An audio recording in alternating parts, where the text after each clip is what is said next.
ಎಲ್ರಿಗೂ ನಮಸ್ಕಾರ. ನಿಜವಾಗ್ಲೂ ನಮ್ಮ ಕನ್ನಡಿಗರಿಗೆ, ನಮ್ಮ ಕನ್ನಡ ಜನತೆಗೆ ಯಾವ ತರ ನಾನು ಕೃತಜ್ಞತೆ ಹೇಳಬೇಕು ಅಂತಾನೆ ಗೊತ್ತಾಯ್ತಿಲ್ಲ. ವಿಡಿಯೋ ಮೂಲಕ ಅಭಿಮಾನಿಗಳಿಗೆ ಧನ್ಯವಾದ ತಿಳಿಸಿದ ಬಿಗ್ ಬಾಸ್ ವಿನ್ನರ್ ಗಿಲ್ಲಿ ನಟ.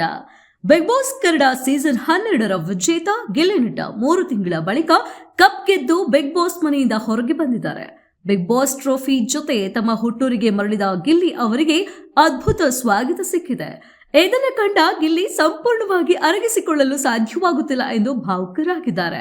ಬಿಗ್ ಬಾಸ್ ಮನೆಯಿಂದ ಬಂದ ನಂತರ ಮೊದಲ ಬಾರಿಗೆ ತಮ್ಮ ಸಾಮಾಜಿಕ ಜಾಲತಾಣದ ಮೂಲಕ ಪ್ರತಿಕ್ರಿಯಿಸಿರುವ ಗಿಲ್ಲಿ, ಜನರಿಂದ ಇಷ್ಟೊಂದು ಪ್ರೋತ್ಸಾಹ ಮತ್ತು ಅಭಿಮಾನ ಸಿಗುತ್ತಿರುವುದನ್ನ ನಾನು ನಂಬಲು ಸಾಧ್ಯವಾಗುತ್ತಿಲ್ಲ. ಬಿಗ್ ಬಾಸ್ ಮನೆಯಲ್ಲಿದ್ದಾಗಲೇ ಈ ಎಲ್ಲಾ ಬೆಂಬಲ ನನಗೆ ದೊರೆತಿದೆ ಎಂದರೆ ಗೊತ್ತಿರಲಿಲ್ಲ ಎಂದು ಅಭಿಮಾನಿಗಳಿಗೆ ಕೃತಜ್ಞತೆಯನ್ನ ತಿಳಿಸಿದ್ದಾರೆ. ನನ್ನನ್ನು ಬೆಂಬಲಿಸಿದ ಎಲ್ಲರಿಗೂ ಹೃದಯಪೂರ್ವಕ ಧನ್ಯವಾದಗಳು.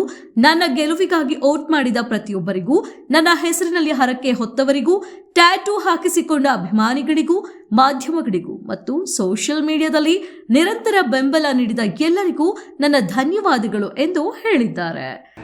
ಎಲ್ರಿಗೂ ನಮಸ್ಕಾರ.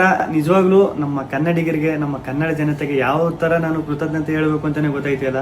ನಿಜವಾಗ್ಲೂ ನಾನು ಬಿಗ್ ಬಾಸ್ ಮನೆ ಒಳಗಡೆ ಇದ್ದಾಗ ಹೊರಗಡೆ ನನಗೆ ಈ ತರ ಸಪೋರ್ಟ್ ಸಿಗ್ತೈತೆ, ಈ ತರ ನನ್ನ ಎಲ್ಲ ಪ್ರೀತಿಸ್ತವ್ರೆ, ಆ ಪ್ರೀತಿ ಪ್ರೋತ್ಸಾಹ ಕೊಡ್ತವ್ರೆ ಅಂತ ಕನ್ಸು ಮನ್ಸಲ್ಲೂ ಅನ್ಕೊಂಡಿರ್ಲಿಲ್ಲ.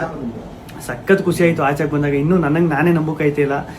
ಆಮೇಲೆ ನನಗೆ ಸಖತ್ ಖುಷಿ ಆಗೋದೇನಂದ್ರೆ, ನಮ್ಮ ಯೋಧರಾಗಿರ್ಬೋದು, ಅವರು ವಿಡಿಯೋ ಮಾಡಾಕ್ತಾರೆ. ಆಮೇಲೆ ನಮ್ಮ ಕನ್ನಡ ಜನತೆ ಅಲ್ಲದೆ ಬೇರೆ ರಾಜ್ಯದವರು, ಆಂಧ್ರ, ತಮಿಳುನಾಡು, ಬೇರೆ ದೇಶದಲ್ಲಿರೋರು, ಆಮೇಲೆ ನಮ್ಮ ರೈತರು ಈ ಸಂಕ್ರಾಂತಿ ಹಬ್ಬದಲ್ಲೆಲ್ಲ ಕಿಚ್ಚೊಡಿಬೇಕಾದ್ರೆ ಹಸುಗಳ ಮೇಲೆಲ್ಲ ಚಿತ್ರ ಬಿಡಿಸ್ಕೊಂಡು ಫೋಟೋ ಹಾಕೊಂಡೆಲ್ಲ ಸಕ್ಕ ಸಪೋರ್ಟ್ ಮಾಡಿದ್ರು. ಆಮೇಲೆ ನಮ್ಮ ಆಟೋ ಡ್ರೈವರ್ಸು ಸ್ಟಿಕ್ಕರ್ಸ್ ಎಲ್ಲ ಹಾಕೊಂಡು, ಆಮೇಲೆ ಪಾಪ ಈ ಟ್ಯಾಟೋ ಹಾಕೊಂಡು, ಅವ್ರು ಯಾರು ಅಂತಾನೆ ಗೊತ್ತಿಲ್ಲ ಪಾಪ, ಟ್ಯಾಟೋ ಎಲ್ಲ ಹಾಕೊಂಡು ಅಷ್ಟೊಂದು ಪ್ರೀತಿ ತೋರಿಸಿದ್ರು. ಒಬ್ರು ಇಬ್ರು ಅಂತ ಹೇಳೋಕ್ಕಾಗೋದಿಲ್ಲ, ಚಿಕ್ಕ ಮಕ್ಕಳಿಂದ ಹಿಡಿದು ದೊಡ್ಡವ್ರವರೆಗೂ ಅಷ್ಟೊಂದು ಪ್ರೀತಿ ಪ್ರೋತ್ಸಾಹ ಕೊಟ್ಟು ಈಗಲೂ ಕೊಡ್ತಾ ಇದ್ದೀರಿ. ನಿಜವಾಗ್ಲೂ ನಾನು ಬದುಕಿರೋವರೆಗೂ ಇನ್ನೊಂದು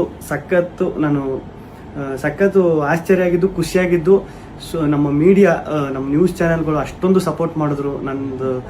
ಆಮೇಲೆ ನಮ್ಮ ಸೋಷಿಯಲ್ ಮೀಡಿಯಾದಲ್ಲಿ ನಾನು ನಿಜವಾಗ್ಲೂ ಒಂದೇ ಒಂದು ನನ್ನ ಬಗ್ಗೆ ಒಂದು ನೆಗೆಟಿವ್ ವಿಡಿಯೋ ಆಗಲಿ, ಒಂದು ಟ್ರೋಲ್ ವಿಡಿಯೋ ಆಗಲಿ ಸತ್ಯವಾಗ್ಲೂ ನೋಡಿಲ್ಲ. ನಿಮ್ಮ ಪ್ರೀತಿ ಪ್ರೋತ್ಸಾಹ ಎಲ್ಲ ಹಿಂಗೆ ಇರಲಿ ಕೊನೆವರೆಗೂ. ಹಿಂಗೆ ಐತೆ. ನಾನು ಈ ಪ್ರೀತಿ ಪ್ರೋತ್ಸಾಹನ ಕೊನೆವರೆಗೂ ಉಳಿಸ್ಕೊತೀನಿ. ಧನ್ಯವಾದಗಳು. ಈ ವಿಡಿಯೋ ಕ್ಯಾಪ್ಷನ್ ನಲ್ಲಿ ಇಷ್ಟು ದೂರ ಕರ್ಕೊಂಡು ಬಂದಿದ್ದೀರಾ, ಮನಸ್ಸಲ್ಲಿ ಜಾಗ ಕೊಟ್ಟಿದ್ದೀರಾ, ಕೈ ಮೇಲೆ ಹಚ್ಚೆ ಹಾಕಿಸ್ಕೊಂಡಿದ್ದೀರಾ, ನಿರಂತರವಾಗಿ ಬೆಂಬಲಿಸಿದ್ದೀರಾ. ಇದುವರೆಗೂ ಬರೀ ರನ್ನರ್ ಅಪ್ ಆಗಿ ಉಳ್ಕೊಳ್ತಿದ್ದ ಗಿಲ್ಲಿಗೆ ಗೆಲುವಿನ ಕಿರೀಟ ತೊಡಿಸಿದ್ದೀರಾ, ಮೆರೆಸಿದ್ದೀರಾ. ಈ ಪ್ರೀತಿಗೆ ಏನ್ ಹೇಳಿದ್ರು, ಎಷ್ಟು ಹೇಳಿದ್ರು ಕಡಿಮೆನೆ. ಗಿಲ್ಲಿ ಗೆಲುವಿಗಾಗಿ ವೋಟ್ ಮಾಡಿದವರಿಗೆ, ಹರಕೆ ಹೊತ್ತವರಿಗೆ, ಅಭಿಮಾನದಿಂದ ಜೊತೆ ನಿಂತವರಿಗೆ ರಿಲಯಂಟ್ ಕ್ರಿಯೇಷನ್ಸ್ ಕಡೆಯಿಂದ ದೊಡ್ಡ ನಮಸ್ಕಾರ ಹಾಗೂ ತುಂಬು ಹೃದಯದ ಧನ್ಯವಾದಗಳು. ಈ ಗೆಲುವಿನ ಬೆನ್ನಲ್ಲೇ ಹೊಸ ಹೆಜ್ಜೆ, ಹೊಸ ದಾರಿ ಕಡೆ ಮುಖ ಮಾಡೋ ಹೊತ್ತು.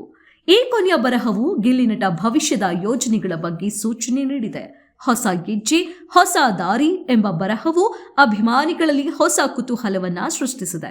ಬಹುಶಃ ಬಿಗ್ ಬಾಸ್ ಗೆಲುವಿನ ನಂತರ ಹೊಸ ಯೋಜನೆಗಳ ಕಡೆ ಗಮನ ಹರಿಸಲಿದ್ದಾರೆ ಎಂದು ಅಭಿಮಾನಿಗಳು ಯೋಚಿಸಿದ್ದಾರೆ. ಈ ನಡುವೆ ಗಿಚ್ಚಿ ಗಿಲಿಗಿಲಿ ಎಂಬ ಹೊಸ ಶೋ ಬರಲಿದ್ದು, ಅದರ ನಿರೂಪಕರಾಗಿ ಗಿಲ್ಲಿ ನಟ ಅವರು ಕಾಣಿಸಿಕೊಳ್ಳಬಹುದೇ ಎಂಬ ಪ್ರಶ್ನೆಗಳು ಹೊರಹೊಮ್ಮಿವೆ. ಕೆಲವರು ಈ ಶೋಗೆ ಗಿಲ್ಲಿ ನಟ ನಿರೂಪಕರಾಗಬೇಕು ಎಂದು ಬೇಡಿಕೆ ಸಹ ಮಾಡಿದ್ದಾರೆ. ಗಿಲ್ಲಿ ಅವರ ಮುಂದಿನ ನಡೆ ಏನಾಗಬಹುದು ಎಂಬುದು ಇದೀಗ ಎಲ್ಲರ ಕುತೂಹಲದ ಕೇಂದ್ರವಾಗಿದೆ. ನಿಜವಾಗ್ಲೂ ನಾನು ಬದುಕಿರೋವರೆಗೂ ಇನ್ನೊಂದು ಸಖತ್ತು ಆಶ್ಚರ್ಯ ಆಗಿದ್ದು, ಖುಷಿಯಾಗಿದ್ದು, ನಮ್ಮ ಮೀಡಿಯಾ, ನಮ್ಮ ನ್ಯೂಸ್ ಚಾನೆಲ್ಗಳು ಅಷ್ಟೊಂದು ಸಪೋರ್ಟ್ ಮಾಡಿದ್ರು ನಂದು. ಆಮೇಲೆ ನಮ್ಮ ಸೋಷಿಯಲ್ ಮೀಡಿಯಾದಲ್ಲಿ ನಾನು ನಿಜವಾಗ್ಲೂ ಒಂದೇ ಒಂದು ನನ್ನ ಬಗ್ಗೆ ಒಂದು ನೆಗೆಟಿವ್ ವಿಡಿಯೋ ಆಗಲಿ, ಒಂದು ಟ್ರೋಲ್ ವಿಡಿಯೋ ಆಗಲಿ ಸತ್ಯವಾಗ್ಲೂ ನೋಡಿಲ್ಲ. ನಿಮ್ಮ ಪ್ರೀತಿ ಪ್ರೋತ್ಸಾಹ ಎಲ್ಲ ಹಿಂಗೆ ಇರಲಿ ಕೊನೆವರೆಗೂ. ಹಿಂಗೆ ಐತೆ. ನಾನು ಈ ಪ್ರೀತಿ ಪ್ರೋತ್ಸಾಹನ ಕೊನೆವರೆಗೂ ಉಳಿಸ್ಕೊತೀನಿ. ಧನ್ಯವಾದಗಳು.